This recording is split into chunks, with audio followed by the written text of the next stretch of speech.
is in four-part, Part 1, Part 2, Part 3, and Part 4. Now look at Part 1. Part 1. You are about to hear a conversation between a man and a woman who are having a discussion about enrolling in a university course. First, you have some time to look at questions 1 to 7.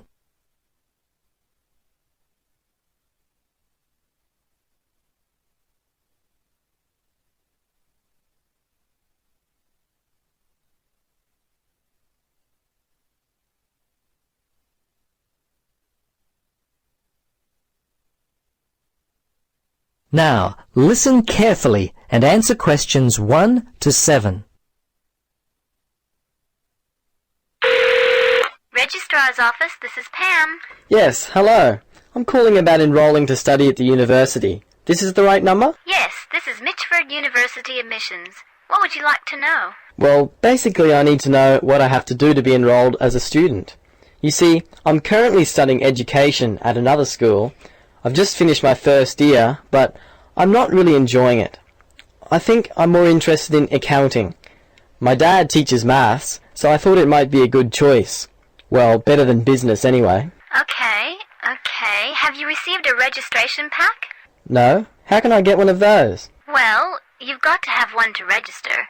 You can enroll at the university at any time after you receive a registration pack. These are usually available from September for first-year and transferring students, and from November for returning students. On the basis of the information contained in the registration pack, you should attempt to make a firm choice about which courses to study before completing your form. I see. So I've only got a month to get my registration pack in. Can you send me one? Sure. If you are close to a high school, the registration pack and university prospectus are available from the Careers Advisor. Would that be helpful? Well, the closest school's too far away and I haven't got a car. Are there any other ways you can send it to me? Well, for prospective students who have already left school, the registration pack and prospectus are available from the university information line. But that might not be of help for you? No, not really. I'll tell you what. Why don't you give me your contact details and I'll send a pack out to you. At least that would be a start. Okay, sounds good. Right. Firstly, what's your name? Richard Dreyfus. That's D-R-E-Y-F-U-S. Your address there, Richard? Unit 12, 15 Sportsman Avenue. That's S-P-O-R-T-S-M-A-N, Mermaid Beach. 4554. And your telephone? Yes, I won't give you my home. Mobile's best. 0414. Hang on a minute, I don't call myself usually. I think it's 0414 658 339. Yes, that's it. Okay, now, do you have email? Yes, I do. It's Dreyfus, my last name, at igo. That's IGO.com. All lowercase letters, of course. Before you listen to the rest of the conversation, you have some time to look at questions 8 to 10.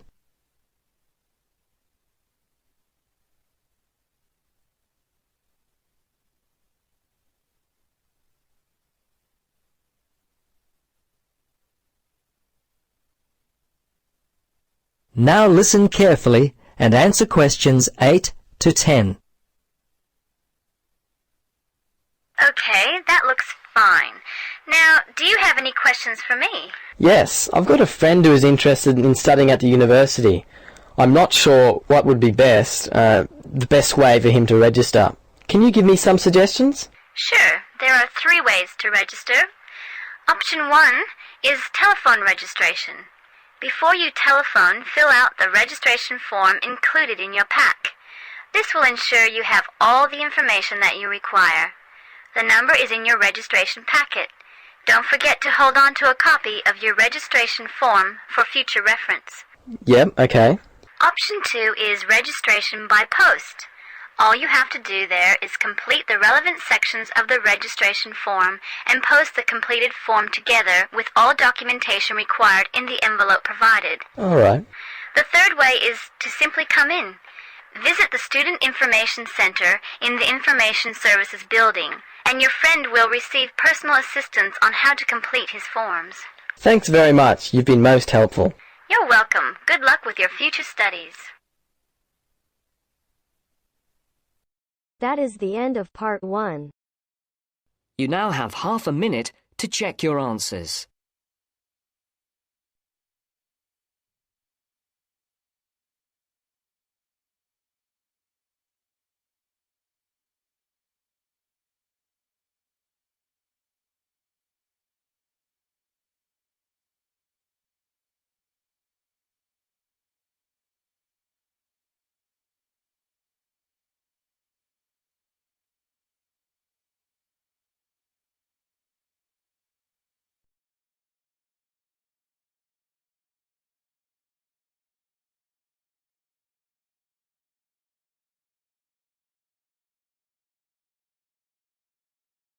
Now turns to part 2. Part 2. You are going to hear a conversation between a student and a driving instructor. First, look at questions 11 to 14.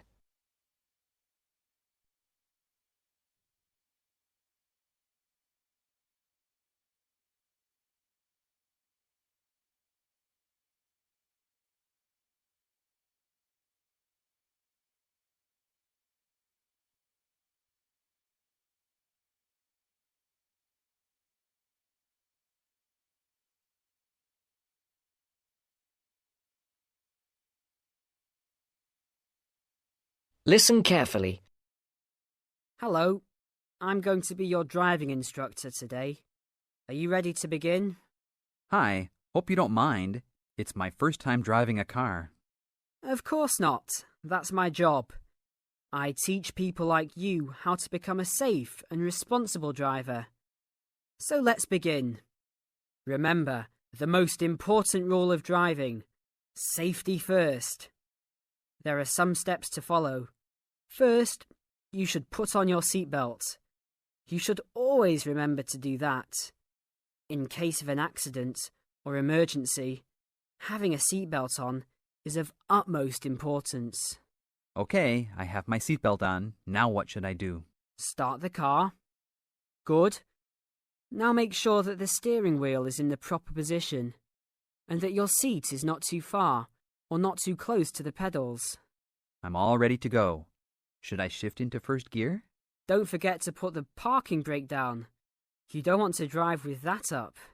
Oh yeah, I almost forgot. If I have the parking brake on, I won't be able to accelerate. Yes, that's right. Now put the car in reverse and slowly back out of the parking space. Good. Put the car in first gear. When should I shift? Is it better to shift slowly or quickly? You can shift whenever you feel is appropriate. This means shifting should occur smoothly. Do not shift too slowly or you will stall. Shifting too fast will waste gas. Shifting is simple. Just remember to shift smoothly. To shift, you will have to push the clutch and then push the gas pedal. Before the broadcast continues, look at questions 15 to 20.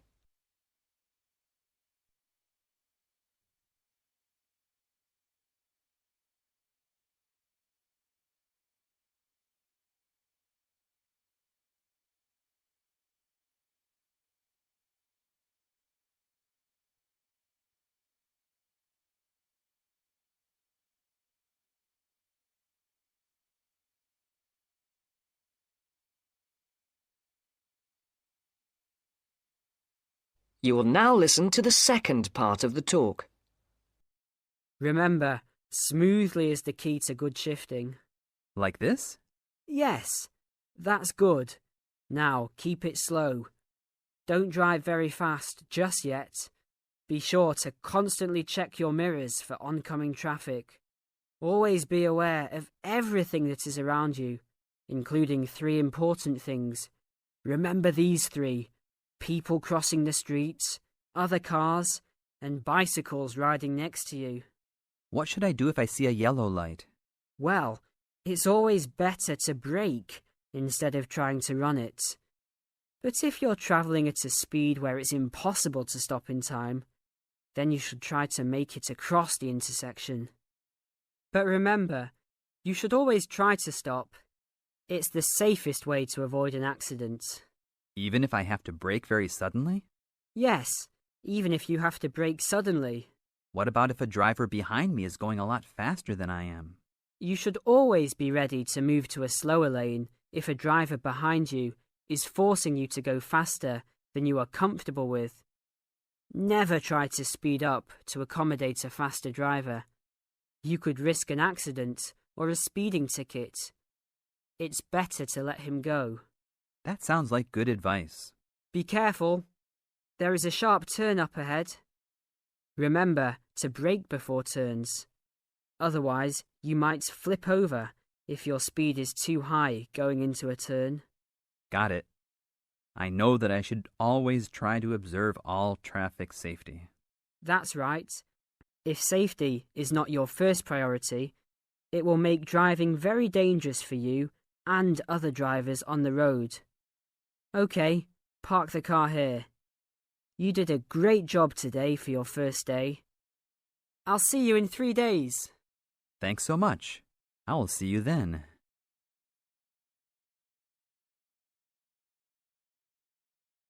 That is the end of part 2. You now have half a minute to check your answers.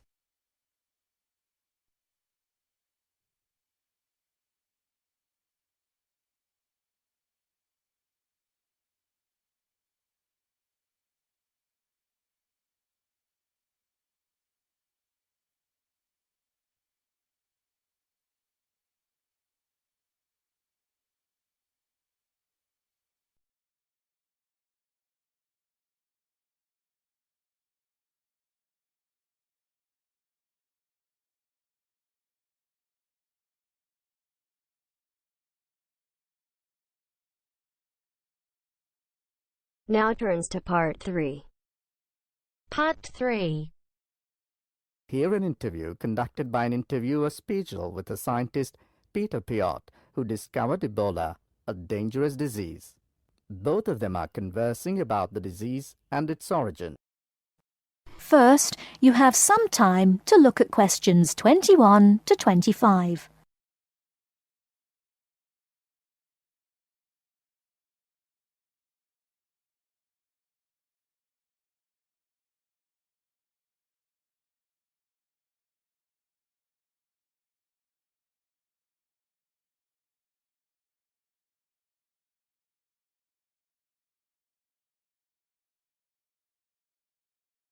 Now listen carefully and answer questions 21 to 25. Professor Piot, as a young scientist in Antwerp, you were part of the team that discovered the Ebola virus in 1976. Can you tell how did it happen? I still remember. Someday in September, a pilot from Sabina Airlines brought us a shiny blue thermos and a letter from a doctor in Kinshasa, in what was then Zara in the thermos. He wrote there was a blood sample from a Belgian nun who had recently fallen ill from a mysterious sickness in Yambuku, a remote village in the northern part of the country. He asked us to test the sample for yellow fever. These days, Ebola may only be researched in high-security laboratories. How did you protect yourself back then? We had no idea how dangerous the virus that we were dealing with was. And there were no high-security labs in Belgium back then. We just wore our white lab coats and protective gloves. When we opened the thermos, the ice inside had largely melted and one of the valves had broken. Blood and glass shards were floating in ice water. We fished the other, intact test tube out of the slop and began examining the blood for pathogens using the methods that were standard at the time. But the yellow fever virus apparently had nothing to do with the nun's illness. No, and the test for Lassa fever and typhoid fever were also negative. What then could be? Our hopes were dependent on being able to isolate the virus from the sample. To do so, we injected it into mice and other lab animals. At first, nothing happened for several days. We thought that perhaps the pathogen had been damaged from insufficient refrigeration in the thermos. But then, one animal after the next began to die. We began to realize that the sample contained something quite deadly. But you continued. Other samples from the nun who had just died arrived from Kinshasa. When we were just about able to begin examining the virus under the electron microscope, the World Health Organization entrusted us to send all of our samples to a high-security lab in England. But my boss at the time wanted to bring our work to a conclusion no matter what. He grabbed a vial containing virus material to examine it, but his hand was shaking and he dropped it on a colleague's foot. The vial shattered. My only thought was, oh shit! We immediately disinfected everything, and luckily our colleague was wearing thick leather shoes. Nothing happened to any of us. Before you hear the rest of the talk, you have some time to look at questions 26 to 30.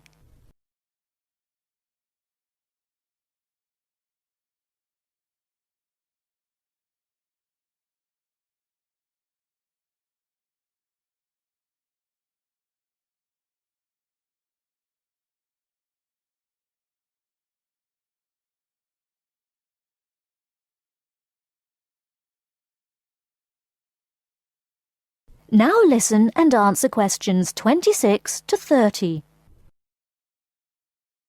Were finally able to create an image of the virus using the electron microscope. Yes, and our first thought was, what the hell is that? The virus that we'd spent so much time searching for was a very big, long, and worm-like. It had no similarities with yellow fever.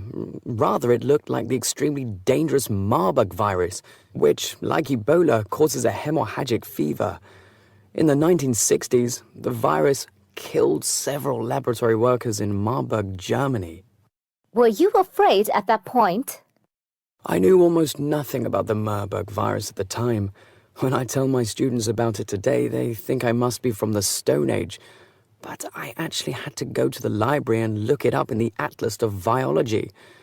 It was the American Center for Disease Control which determined a short time later that it wasn't the Marburg virus, but a related unknown virus. Hundreds of people had already succumbed to the virus in Yambuku and the area around it. You were also the one who gave the virus its name. Why Ebola? On that day, our team sat together till late into the night. We had a couple of drinks discussing the question. We definitely didn't want to name the new pathogen Yambuku virus, because that would have stigmatized the place forever. There was a map hanging on the wall, and our American team leader suggested looking at the nearest river and giving the virus its name. It was the Ebola River. So by around 3 or 4 in the morning, we had found a name. But the map was small and inaccurate. We only learned later that the nearest river was actually a different one. But Ebola is a nice name, isn't it?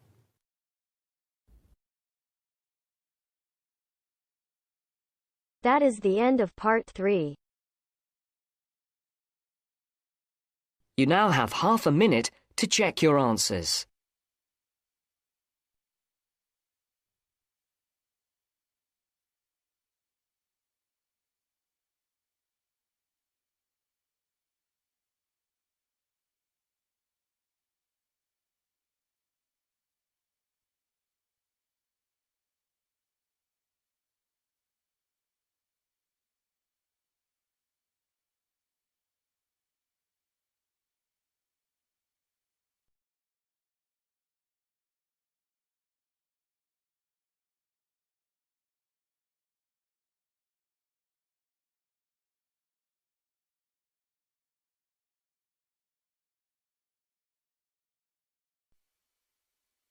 Now turns to part 4.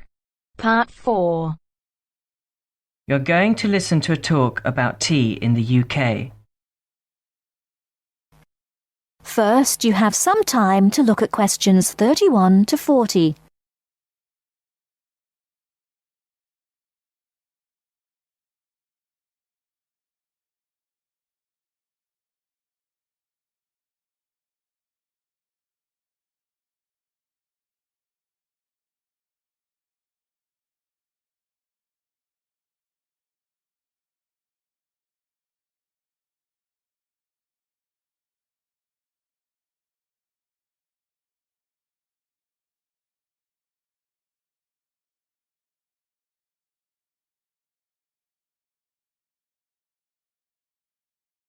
Now listen carefully and answer questions 31 to 40. During the 1930s, there was a popular song which had the title "Everything Stops for Tea," and to millions of British people, a restful cuppa is still an ideal way to relax for a few minutes from the rigours of the day. The English custom of drinking tea has its roots in the 17th and 18th centuries. When first imported to Britain, the exotic cha, or cha, as the Chinese tea was variously called, was considered a man's drink to be enjoyed with colleagues at London coffee shops. These were popular meeting places for many walks of life: politicians, lawyers, poets, actors, and writers. Many London clubs began in this manner, and the famous Lloyd's Insurance underwriters started out as Lloyd's Coffee House.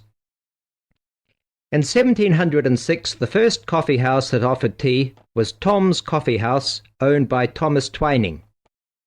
He realized that he needed to introduce an added attraction to compete with the many other coffee houses in London, and tea was rare, exotic, and extremely expensive. With these credentials, tea became an exclusive drink and enabled Twining to open a tea shop under the sign of the Golden Lion in the Strand. By the 18th century, the ladies of the more affluent classes were going China mad, using tea as an excuse for displaying their extravagant purchases of Chinese porcelain and Dresden tea sets. A comprehensive tea tray would consist of a teapot and stand, teacups and saucers, sugar bowl, milk jug, and basin for discarded tea and tea leaves. Tea was still expensive and kept in locked tea caddies. Skilled craftsmen fashioned caddies of carved inlaid woods fitted with crystal and precious metals. To ensure the servants weren't tempted by this priceless commodity, the caddy was kept locked, and only the mistress of the house held the key and prepared tea when guests came to visit. No well-brought-up young Englishwoman could consider herself socially acceptable unless she knew how to brew a proper cup of tea. As the 18th century progressed, changes in commerce and working hours resulted in the main meal of the day being taken much later in the evening. The prospect of lasting from breakfast until evening did not appeal to the Duchess of Bedford, who is usually credited with being the first to alleviate late afternoon hunger pangs by introducing a small 4 o'clock meal served with tea.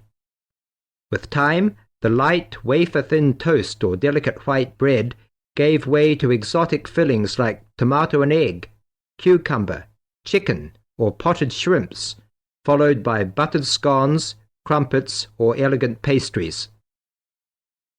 The popularity of tea continued to spread, but it was not until 1839 that the first shipment of Assam Indian tea was landed in Britain.